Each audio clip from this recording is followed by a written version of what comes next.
The borders are closed. तो last section में हमने देखा था कि जो मसाइज हैं उनकी जो ग्रेजिंग लैंड थी वो कहाँ चली गई थी।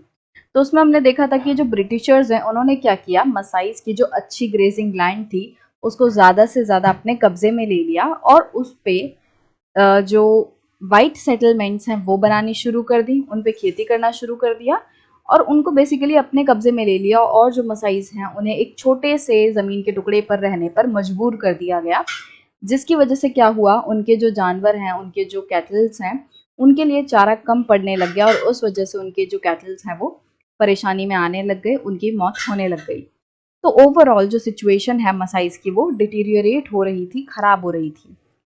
अब हम दूसरा रीज़न एक तरीके से पढ़ेंगे, एक दूसरे तरीके से समझने की कोशिश करेंगे कि जो मसाइज हैं उनकी लाइफ कैसे अफेक्ट हो रही थी। सो बॉर्डर्स आर क्लोज्ड, इसका मतलब ये है कि जो बाउंड्रीज हैं उनको बंद कर दिया गया था, उनको एक जगह से दूसरी जगह पे मसाइज को नहीं जाने दिया जा रहा था। अब किस जगह से किस जगह पे नहीं जाने दिया जा रहा था, कौन से बॉर्डर क्लोज थे, ये हम इस सेक्शन में डिटेल में समझेंगे। In the 19th century, African pastoralists could move over vast areas in search of pastures. तो 19th century में क्या होता था, मतलब लगभग 1800s के टाइम पे जो अफ्रीकन पैस्टरलिस्ट हैं वो बहुत ही ज़्यादा बड़े लेवल पे एक जगह से दूसरी जगह मूव कर सकते थे पैस्चर की खोज में। कि मान लो कोई पर्सन यहाँ रहता है तो वो यहाँ तक भी जा सकता था चलते चलते घूमते घूमते, कि उनके जानवरों के लिए अगर कोई अच्छा चारा मिलेगा तो वो यहाँ पे लेके जा सकते हैं अपने जानवरों को। मतलब वो बहुत दूर दूर तक पहले घूमते थे। When the pasture were exhausted in one place, they moved to a different area to graze their cattle. अब जब एक जगह पे पैस्चर खत्म हो जाता था, चारा खत्म होने लगता था, तो वो किसी दूसरी जगह पे चले जाते थे अपने जानवरों को चराने के लिए। सेम चीज हमने इंडिया के केस में भी पढ़ी थी। From the late 19th century, the colonial government began imposing various restrictions on their mobility. But late 19th century से क्या होने लग गया, मतलब कि जो 1800 का एंड है, 1880s 1890s, तो ये एंड आते समय क्या हुआ, 19th सेंचुरी के एंड तक जो कॉलोनियल गवर्नमेंट है वो इनकी मूवमेंट पे रिस्ट्रिक्शन लगाने लग गई। मोबिलिटी मतलब इनकी जो एक जगह से दूसरे जगह पे मूव करने की, जाने की क्षमता है, ये एक जगह से दूसरी जगह मूव हो रहे हैं, सो इनकी मूवमेंट पे रिस्ट्रिक्शन मतलब कि रोक लगानी शुरू कर दी ब्रिटिशर्स ने। Like the Maasai, the other pastoral groups were also forced to live within the confines of special reserves.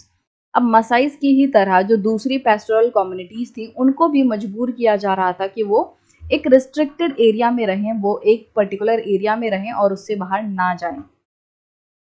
The boundaries of these reserves became the limits within which they could now move. तो एक special reserve बनाया गया, एक special area बनाया गया जिसके बाहर जो पेस्टोरल कम्युनिटीज हैं, मसाइज हैं, वो नहीं जा सकते। और इनकी जो बाउंड्रीज हैं अगेन की वो लिमिट बन गई कि ये लोग इससे बाहर नहीं जाएंगे, ये बाउंड्री इनकी हदें हैं, इससे बाहर पेस्टोरल कम्युनिटीज नहीं जा सकती। They were not allowed to move out with their stock without special permits, और वो बिना स्पेशल परमिट्स के बाहर नहीं जा सकती थी। कि मतलब अगर इन स्पेशल रिजर्व एरिया से उन्हें बाहर जाना है अपने जानवरों के साथ तो उसके लिए उन्हें एक पास चाहिए होगा, एक परमिशन चाहिए होगी, उस परमिशन के साथ ही वो लोग बाहर जा पाएंगे। And it was difficult to get permits without trouble and harassment.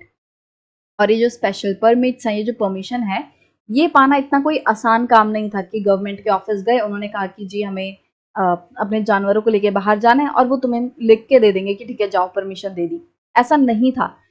उनको बहुत ज़्यादा धक्के खाने पड़ते थे, बहुत सारी परेशानियां झेलनी पड़ती थी, बहुत ज़्यादा हरासमेंट होता था, उनको प्रताड़नाएं झेलनी पड़ती थी।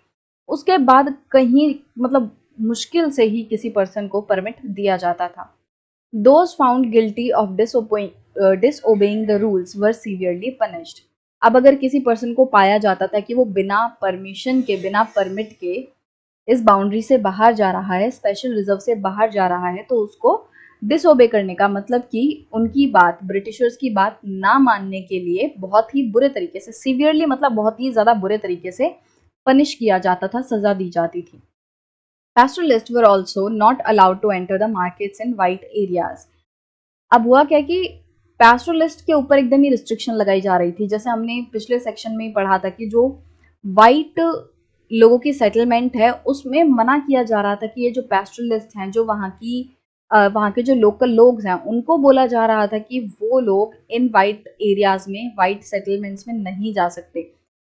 जो पुलिसमैन हैं उनको इंस्ट्रक्शंस दिए जा रहे थे कि लोकल लोगों को अलाउ मत करो, मतलब जब तक बहुत ज़्यादा ज़रूरी नहीं है तब तक लोगों को अलाउ मत करो वाइट सेटलमेंट में भेजने के लिए।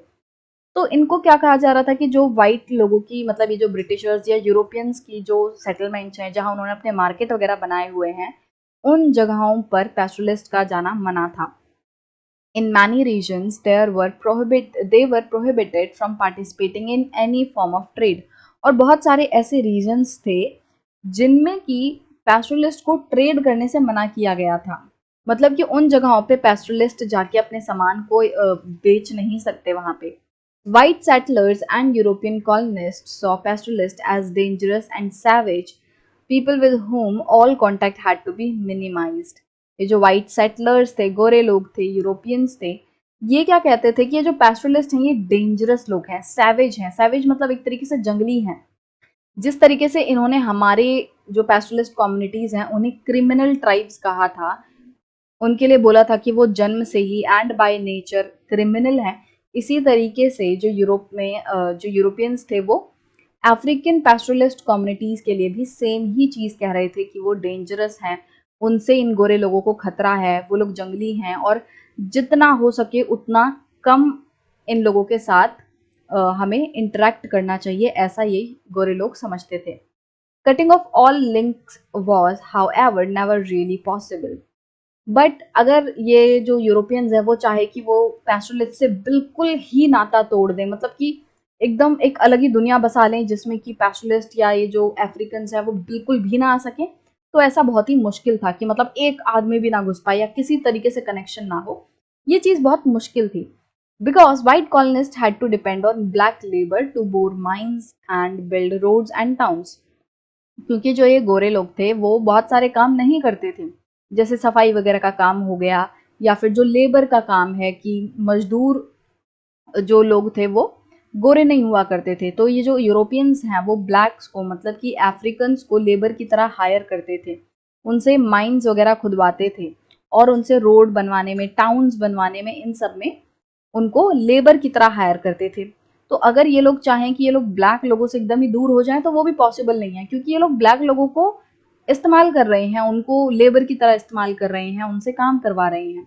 तो काम कैसे होगा? जब तक वो उनसे बात नहीं करेंगे, जब तक वो इनसे इंटरेक्ट नहीं करेंगे, तब तक जो यूरोपियंस है वो अफ्रीकन से काम नहीं करा सकते।